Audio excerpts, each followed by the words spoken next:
اپنے مسائل کو حل کرنے کے لیے سبسکرائب کریں آپ کے مسائل کا حل۔ یہ بہت زیادہ گرمی ہو رہی ہے، آپ لوگ کو مجھے لگ رہا ہے محسوس ہو رہا ہے۔ ہماری مسجد میں ایئر کنڈیشن بھی نہیں ہے۔ اس پورے علاقے میں نا سب سے غریب مسجد ہماری ہے۔ لوگ کہتے ہیں مفتی صاحب تو کروڑوں روپے چندہ کرتے ہیں، اگر کروڑوں چندہ ہوتا تو ہماری مسجد کا یہ حال نہ ہوتا۔ باتیں کرنے پر گورنمنٹ کی طرف سے کوئی پابندی نہیں ہے، لوگ پھینکتے رہتے ہیں، اس مولوی کو دیکھو امریکہ جا رہا ہے، فلاں جا رہا ہے، فلاں جا رہا ہے، بہت پیسہ آ رہا ہوگا۔ تو آ رہا ہوتا تو یہ حال ہوتا؟ آپ کہہ سکتے ہو گھروں میں لگا رہا ہوگا مولوی، گھر جا کے بھی دیکھ لو، میرے گھر میں اے سی نہیں ہے ابھی تک۔ خیر اس کی ایک اور حکمت بھی ہے، وہ لگوا دوں گا میں۔ اتنا بڑا مسئلہ ایسا نہ ہو مجھے زکوٰۃ دینا شروع کر دیں، کل اے سی کوئی زکوٰۃ میں لے آئے کہ لگا دو یار، اللہ نے مجھے بہت دیا الحمدللہ۔ اصل میں مجھے 4 جگہ لگانا ہے۔ مسئلہ یہ ہے کہ ہر چیز مجھے 4 سے ضرب دینی پڑتی ہے، اور پھر لگا دیں گے کوئی، اتنا اللہ نے بہت دیا ہے، پھر اس کے بل اس کو کنٹرول کرنا ممکن نہیں ہے، پھر وہ 4 گنا اے سی کا مطلب ڈبل سے ڈبل۔ اللہ نے اتنا دیا ہے وہ بھی ہو جائے گا، لیکن ایک اور حکمت بھی ہے، وہ میں کیوں بتاؤں آپ کو؟ ساری باتیں کیا میں بتا دوں؟ میں چاہتا ہوں تھوڑا سا مشقتوں کا عادی رہے انسان۔ میں خود بھی رات گرمی میں ہی سویا ہوں، حالانکہ ہمارا جو مہمان خانہ ہے نا، جہاں مہمانوں کو ٹھہراتے ہیں، وہاں اے سی میں نے لگایا ہوا ہے، ایئر کنڈیشن، لیکن میں خود گرمی میں سوتا ہوں۔ کیوں اپنے آپ کو چھوئی موئی بنا رہے ہو؟ زیادہ چھوئی موئی نہ بناؤ اپنے آپ کو۔ اللہ نے مجھے اتنا دیا، جو ظاہر ہے 4 گھروں کو چلا رہا ہو تو کیا وہ اے سی میں نہیں سو سکتا؟ تو دفتر میں ہم نے لگایا ہے مہمان خانہ، جہاں لوگوں کو ہم ٹھہراتے ہیں، جو کوئی بہت دور سے آ جائے، کوئی قریبی رشتہ دار آ جائے تو اس کے لیے لگایا ہوا ہے، لیکن میں خود اس میں نہیں سوتا۔ سو سکتا ہوں میں، اس لیے کہ اللہ نے گرمی کا موسم جو دیا ہے نا، وہ گرمی لگانے کے لیے دیا ہے، گرمی سے بھاگنے کے لیے بولو نہیں دیا۔ سردیاں جو اللہ نے دی ہیں، سردی لگانے کے لیے دی ہیں، سردیوں سے بھاگنے کے لیے نہیں دی ہیں۔ تو خدا کا واسطہ اتنے چھوئی موئی مت بنو، انسان کے بچے بنو۔ بہت زیادہ چھوئی موئی بن چکی ہے۔ ابھی جو دیکھو حاجیوں کی اتنی ساری اموات ہوئی ہیں، وجہ کیا ہے؟ اور بھی وجوہات ہوں گی اس کی، لیکن حاجیوں کی بہت ساری اموات کی ایک وجہ یہ بھی ہے کہ ایئر کنڈیشن سے نکلنا ہی لوگوں نے چھوڑ دیا ہے۔ تو یہ پسینہ اللہ نے کیوں رکھا ہے بھائی؟ دیکھو چلتا ہوا دریا جو ہے، چلتا ہوا پانی، وہ فریش ہوتا ہے۔ ہماری باڈی میں نا جب تک یہ چلتی پھرتی رہے گی،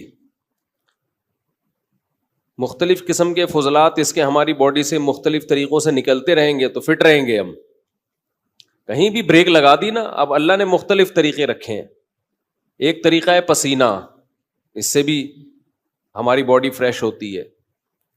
قبض ہو جائے کسی کو تو ٹینشن میں آئے گا نا، خوراک ہم کھاتے ہیں وہ بھی خارج ہوتی ہے۔ نبی صلی اللہ علیہ وسلم حجامہ کرواتے تھے مہینے میں ایک دفعہ، تھوڑا سا بلڈ نکال دیتے تھے، اس سے بھی ہماری باڈی کیا رہتی ہے؟ فریش رہتی ہے۔ خواتین کو مینسز ہوتے ہیں، ان کی انرجی کا بہت بڑا حصہ اس میں ضائع ہوتا ہے، لیکن وہ مینسز ان کی صحت کے لیے ضروری ہیں۔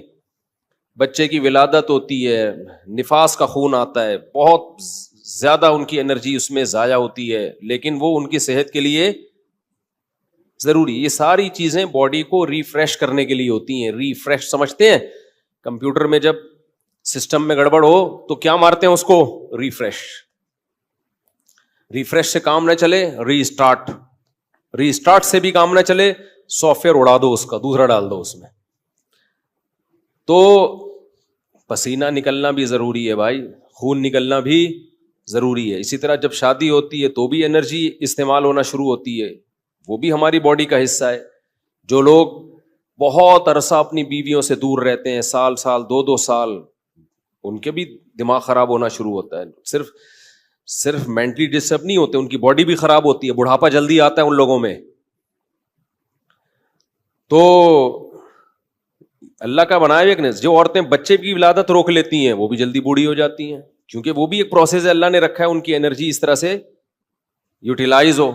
بچے کی ولادت میں, بلیڈنگ میں وہ انرجی یوٹیلائز ہوگی تو باڈی ریفریش ہوگی. اگر وہ انرجی روک لی جائے کہ جی طاقت استعمال نہ ہو جائے کہیں, تو وہ رکنے سے کیا ہوگا؟ ایسا ہی ہے جیسے پانی میں, تالاب میں پانی رک گیا تو پانی کا بیڑا غرق ہو گیا. پرانا پانی نکلے گا تو نیا پانی بولو آئے گا.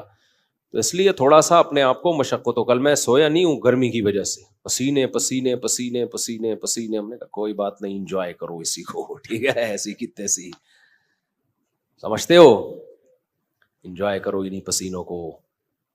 تو اس لیے اپنے دیکھو, ہمارے مذہب پہ چلنا اس وقت تک ممکن ہی نہیں ہے جب تک آپ محنت کے عادی نہ ہو. اس وقت تک مذہب پہ چلنا ممکن ہے نہیں, کیونکہ مذہب آپ سے جگہ جگہ آپ کی خواہشات چھڑواتا ہے. تو جو برگر فیملی بچہ ہوگا جو بالکل ہی چھوئی موئی زندگی گزارے گا, وہ کیسے شریعت پہ چل سکتا ہے؟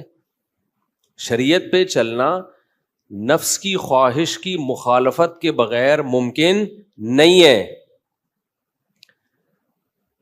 بس ایک بات کر کے میں آگے چلتا ہوں, کیونکہ یہ ٹاپک نہیں ہے. آپ بولیں گے مفتی صاحب کیا میڈیکل سائنس لے کے بیٹھ گئے ہیں, پسینے پہلے ہی نکل رہے ہیں اور نکال رہے ہیں ہمارے پسینے. دیکھو ایک بات خوب اچھی طرح سمجھو, دنیا میں ٹینشنوں کی دو قسمیں ہیں. ایک ٹینشن جو نیچرل ہے, قدرت نے رکھی ہے, وہ ٹینشن صحت کے لیے اچھی ہے. اس کی علامت یہ ہے کہ وہ سب کو ہوتی ہے, سمجھ رہے ہو نا, اس کی علامت کیا ہے؟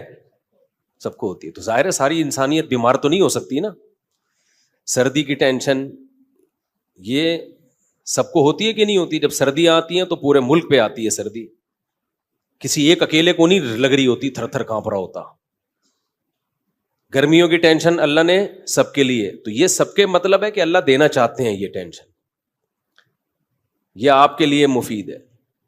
کبھی کبھار ہمیں زکام ہو جاتا ہے, یہ سب کو ہوتا ہے. دنیا میں کوئی ایسا آدمی میں نے نہیں دیکھا جس کو کبھی بھی زکام نہ ہوتا ہو.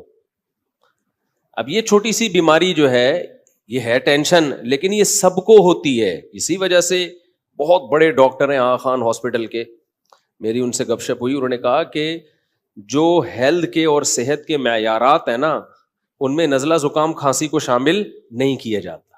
یعنی کھانسنے والا نزلے والا آدمی بھی صحت مند ہی ہے. ہاں ایسا نہ ہو کہ کھانستا ہی آ رہا ہو بچپن سے, یعنی کبھی کبھار کھانسی زکام نزلہ, اس سے کیا ہوتا ہے, یہ وہ ٹینشنیں ہیں جو آپ کو بڑی ٹینشنوں سے بچا لیتی ہیں, آپ کا امیون سسٹم بوسٹ کر دیتی ہیں یہ. تو ان چیزوں میں پریشان ہونا. اسی طرح بچے جب پیدا ہوتے ہیں, بچہ چیخ چیخ کے روتا ہے, گلا پھاڑ پھاڑ کے, ہاں کچھ نہیں دیکھتا کہ یہ کمبخت کے باپ کے سونے کا ٹائم ہے یا ماں کے سونے کا ٹائم ہے. جب وہ روتا ہے تو, اور وجہ بھی سمجھ میں نہیں آ رہی ہوتی, تو یہ کسی ایک ہی بچے کے ساتھ ہوتا ہے یا ہر بچے کے ساتھ ہوتا ہے؟ ہر بچے کے. اس کا مطلب یہ نیچرل ہے, یہ اس کے لیے ضروری ہے. نہیں روئے گا نقصان ہوگا اس کو. اس لیے ایک دم بچے کے رونے پہ مائیں آج کل کیا کرتی ہوں, میرا بچہ پتہ نہیں کیوں رو رہا ہے, وجہ ہی سمجھ میں نہیں آ رہی, ہاں اس کو چپ نہیں کراؤ, چپ رونے دو کمبخت کو, رونے دو پاگل آدمی. یہ نیچرل ہے بھائی. اللہ تعالیٰ تمہارے اندر برداشت پیدا کرنا چاہتے ہیں. اللہ دیکھنا چاہ رہے ہیں کہ تم گدھے تو نہیں ہو کہیں.